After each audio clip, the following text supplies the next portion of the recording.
Halo semua, Assalamualaikum warahmatullahi wabarakatuh. Kembali lagi dengan saya Ariel Muhammad. Dan kali ini lebih spesial karena di sebelah saya ada istri saya, namanya Rati. Namanya Ibu Rati. Karena banyak pertanyaan kepada istri saya yang belum sempat terjawab, saya ingin memberikan kesempatan kepada teman-teman semua untuk mendapatkan jawaban langsung dari istri saya. Nah, bagi yang belum tahu, istri saya saat ini masih menjadi mahasiswa PhD bidang Engineering Math. Jurusan itu nggak ada sebenarnya di Indonesia, sepertinya ya. Di University of Bristol di tahun terakhir, di tahun mau pingsan ini, sedang pusing-pusingnya nulis PhD tesis yang masih revisi. Mudah-mudahan segera submit ya, mungkin 2 bulan lagi, mudah-mudahan we do hope that. Dan kali ini saya akan memberikan beberapa pertanyaan kepada istri saya yang sudah ditanyakan oleh para followers dan belum sempat terjawab. Nah, dia nggak tahu sama sekali apa jenis pertanyaan, tapi sebenarnya udah sering dia jawab di beberapa seminar online. Ini kalau kalian ketemu iklan 2 anak saya yang lari-lari, mohon dimaklumi ya. Nah, pertanyaan pertama adalah, ada banyak para jomblowati nih, mereka nanya kira-kira apa yang mereka butuhkan sebelum mereka menikah dan memutuskan siapa akan pasangan yang mereka pilih, dan mereka bisa meraih mimpi-mimpi mereka, nggak perlu berhenti untuk berkarya, berhenti untuk berkontribusi. Kira-kira apa yang mereka siapkan sebelum mereka memilih pasangan, atau kira-kira apa yang mereka pikirkan dari pasangan yang mereka harapkan supaya bisa membawa mimpi mereka bersama? Itu pertanyaannya banyak, Pak ya. Itu bukan cuma satu. That's right. Nah, oke, yang pertama apa yang harus disiapkan para jomblowati?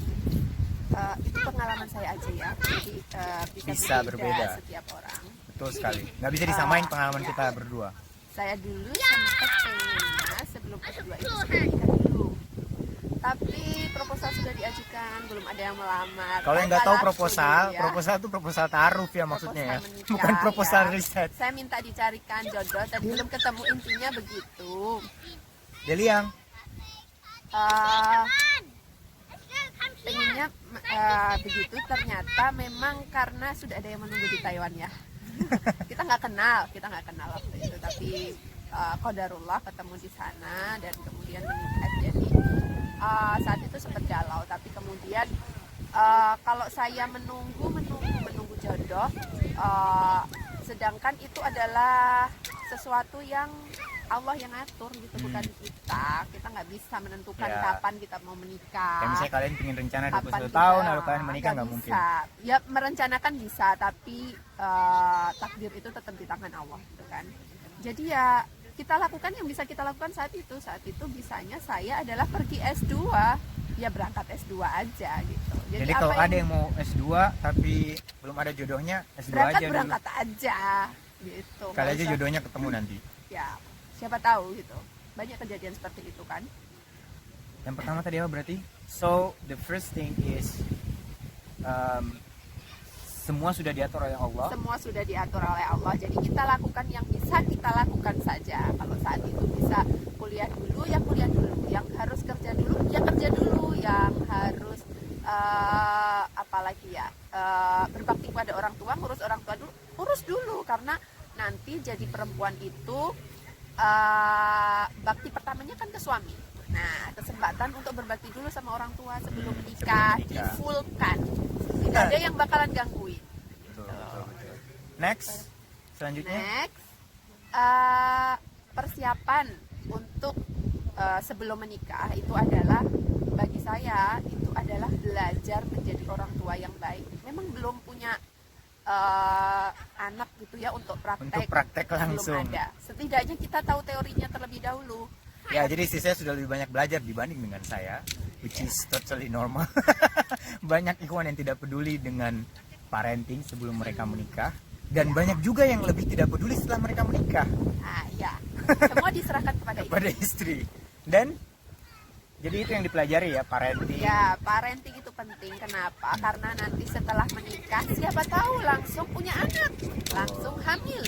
Nah, kalau langsung hamil, waktunya cuma 9 bulan, itu nggak akan cukup, saudara-saudara, untuk belajar tentang parenting. Jadi dimulailah dari sebelum menikah. Ketika Anda masih punya kesempatan, baca-baca aja gitu. Baca-baca aja, nanti ketika sudah ketemu jodohnya, Allah berikan amanah, insya Allah kita sudah siap. Tinggal diimplementasikan. Tinggal dilakukan aja. Tinggal prakteknya gimana? Ya tetap trial and error sih. Kalau sudah ketemu yang real anaknya itu beda-beda kan, tetap trial and error juga. Tapi setidaknya karena kita sudah siap teori, Kita punya guidance. jalannya lebih enak daripada yang Betul. mereka nggak punya sama sekali. Nebak-nebak. Oke, dan yang pertama adalah kita serahin kepada Allah, lalu kemudian kita mempersiapkan diri dengan banyak belajar tentang ilmu parenting. Lalu bagaimana dengan kriteria pasangan? Atau I don't think that's we call this kriteria. Maksudnya gimana ya? Karena jadi absurd gitu ya kita menentukan sebuah konsep pasangan yang sempurna. Terus kadang-kadang di perjalanan kita mengenal calon kita, tidak semua kita menemukan itu kan. Jadi kira-kira apa sih sebenarnya cara berpikir paling tepat untuk approach to define who will be our soulmate gitu in the future, untuk kita nggak bisa berhenti untuk berkarya nanti ke depannya. Kalau aku sih berpikir it's not only bukan tentang kriteria ya, tapi gimana ya, ribet nggak sih pemikiran gue. Maksudku tuh lebih ke mindset gitu. Setiap orang tuh punya posisi yang sama untuk mendapatkan kesempatan punya pasangan yang baik dan mereka bisa berkembang sama-sama. What do you think? Ya, kalau ini menurut saya adalah ada hal yang harus kita prioritaskan dari kriteria yang kita miliki. Ada sesuatu yang bisa dinegosiasikan dan ada sesuatu yang tidak bisa dinegosiasikan. Yeah, I think that's something that I would like to say. Ya, betul sekali. Yang bisa dinegosiasikan. Ketampanan. Ya, itu relatif ya. Kalau saya sih enggak. Ya kalau ketemu yang Ya buktinya yang ini bagus suaminya. gitu ya. Kalau tampan dia masih mendapatkan seorang artis.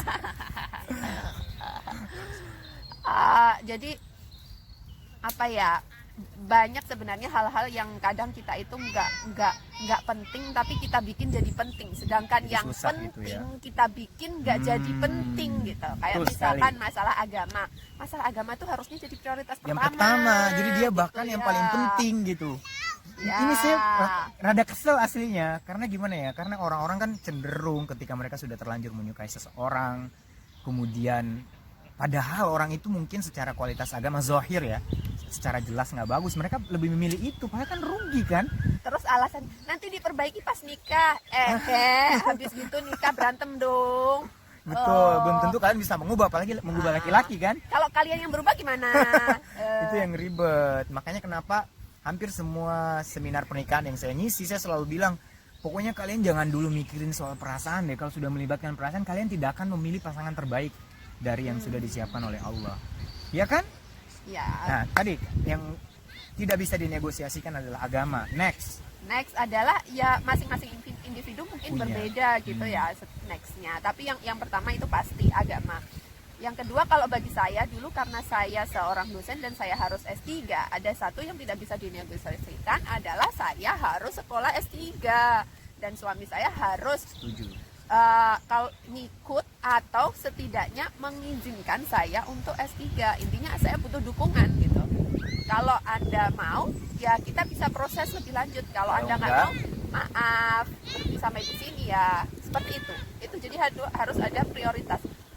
Dan ya kita harus, setiap orang tentunya akan berbeda apa yang dibutuhkan, diprioritaskan. Betul. Tapi kita pikirin lagi deh, mana yang sebenarnya ini prioritas dan mana yang sebenarnya ini bisa dinegosiasikan gitu. Nah, kalau misalnya karakter, ini kalau menurutku kok bisa dinegosiasikan ya, karakter itu bukan sesuatu yang saklek, ngerti nggak? Atau tiap individu itu bisa berbeda kan? Depends Kalau on. aku tuh, Tapi kalau I kita don't memang really. mungkin Mungkin anak karakter kita mah berdua ya. bisa, Iya, bisa kita aja berdua mungkin nggak terlalu peduli ya. dinegosiasikan gitu ya. Karena sebenarnya nanti ketika sudah menikah, pasangan itu akan mempengaruhi karakter pasangannya. Betul, Mungkin betul. memang nggak dalam 1-2 tahun sih, kayak pernikahan Betul. kita sekarang sudah tahun keberapa ya ini? So I think it's 9. Wow, it's almost 9, isn't it? Oke. Yeah, 2011, Tua right? ya kita. Yeah. Itu sudah 9 tahun. Tapi itu menarik, itu makanya kenapa saya bilang lebih ke mindset maksudku. Karena orang-orang yang punya mindset yang bagus, mereka akan bisa mengadjust pasangannya, karakternya. Jadi kayak misalnya dia sadar bahwa pernikahan itu adalah proses penyesuaian dua orang. Jadi misal pun ada karakter yang buruk, kamu ada karakter yang buruk, kalau kita punya mindset yang bagus, maka approach pernikahan kita bahkan solving gitu, bahkan diselesaikan dengan baik. Jadi makanya kenapa aku ingat kamu pernah bilang di sebuah seminar di Yogyakarta, aku kita ngisi itu, kamu kan bilang kan sebenarnya rada nggak bener sih kalau kita bilang orang yang karakter begini dia pasti akan menikah dengan karakter begini, karena karakter tuh nggak define in specific way kalau dia bakalan cocok dengan pasangan tertentu. Kalau kita punya mindset yang bagus, mereka bakalan cocok aja sebenarnya. Dicocok-cocokkan pun itu setiap pernikahan pasti akan ketemu gelombang-gelombang, kok tetap ada Betul, akan betul. ada itunya. Yang terpenting nanti adalah ketika sudah menikah kita menerima itu gitu loh, bahwa mindset itu kita setiap orang bakalan bisa pasangan berubah. kita itu nggak sempurna, orang kita sendiri juga nggak sempurna, kita masih punya kekurangan. Ya kadang-kadang kalau lagi emosi naik sih yang dilihat jelek-jeleknya sih ya, gitu ya. Tapi ya diam aja dulu gitu, nanti tunggulah 1-2 hari pasti akan kelihatan kok baik-baiknya lagi gitu. Yang penting di ini aja lah, komunikasikan aja. Saya pikir sangat menjawab dengan baik. You did really well. Kayaknya kita harus bikin vlog lebih sering.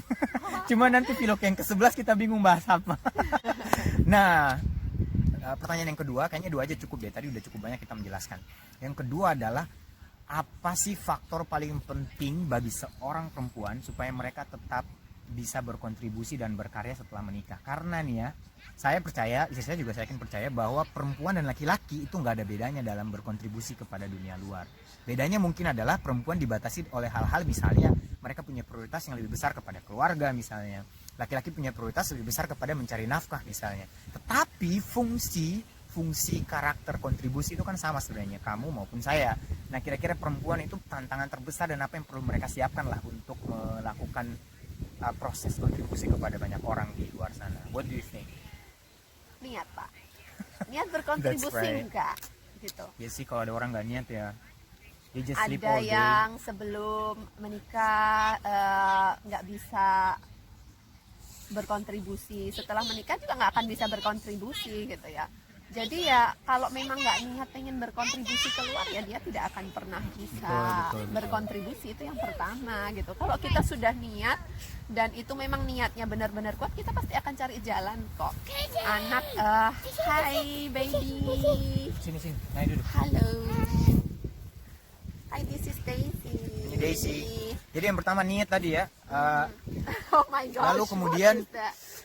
saya pikir ada keluarga juga sih yang mereka merasa bahwa kalau kita berkeluarga itu cukup sama keluarga aja gitu. Maksudnya mereka punya ekonomi mapan, jalan-jalan kemana, sudah selesai gitu, bahagia. Ya memang nggak ada salahnya juga sih, karena menurutku toh bahwa setiap individu punya cara mereka sendiri dalam melihat ya. Tapi saya kok merasa kalau kita udah punya keluarga, settle dengan satu tempat, kayaknya niat berkontribusi itu harus ada kan seharusnya. What do you think? Is that incorrect or wrong or right? Mungkin bukan tepat right or wrong ya, tidak punya niat berkontribusi itu. Ya kalau saya sih kembali kepada apa yang Allah perintahkan ya. Kita kan disuruh jadi khalifah. Itu kan disebutnya nggak cuman laki-laki, perempuan juga kan, di situ nggak dikhususkan untuk laki-laki. Jadi ya kita lakukan apa yang bisa kita lakukan gitu. Kalau misalkan panggilan di rumah, memanggil emergency ya kita pulang sebagai seorang perempuan gitu ya.